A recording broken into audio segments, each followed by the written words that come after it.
First, if you want to get married, the first thing you have to do, after, of course, popping the question and saying yes, is find a venue. And there are strict rules. Your wedding has to take place in a building registered for that purpose. Well, the Law Commission has today published proposals to change all that in England and Wales. It says that needless regulation stops couples from marrying in a place which is special to them.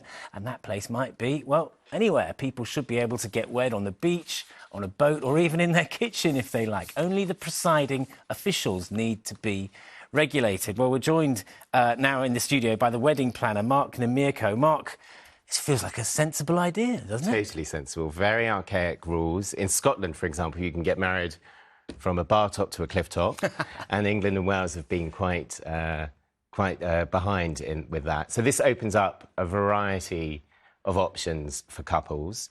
I would say, in fact, it's very rare for us to do a main legally binding wedding, say, on a traditional Saturday. We've now pretty much been doing legal registry weddings, much smaller, say 15, 20 people on a Thursday or a Friday, and then having a celebrant attend on the Saturday. I see. Yeah. So you're used to holding wedding celebrations at least in some quite wacky places. Tell me. Well, I wouldn't say wacky places. Quite traditional. Classy places. For example, we did the gardens, the estate at Cliveden a couple of weeks ago, which again you couldn't legally get married. But I think it's not just so much the places. I think, you know, you wouldn't necessarily, as much as I do know some lovely registrars out there, you don't necessarily get to pick who your registrar will be before. With a celebrant, you can talk to them, you can plan it, you can make the vows very personal. So I think that's one of the key reasons. Why have the venues been so strictly regulated for so long?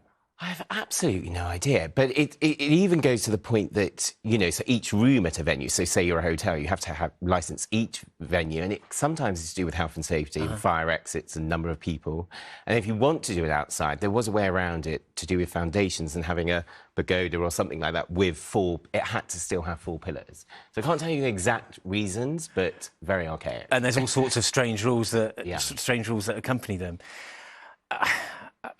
If you've had a religious upbringing and then having a ceremony in a church or a holy place would mean something to you, though, wouldn't it? But lots of people get married in a church or a registry office because they have to, but our perceptions of what's possible would be changing. Yeah, absolutely. And I think, as I've seen and also the pandemic really brought this out, weddings have become more and more personal. You know, say 20 years ago, we were keeping up the Joneses, the Kardashians and whatnot.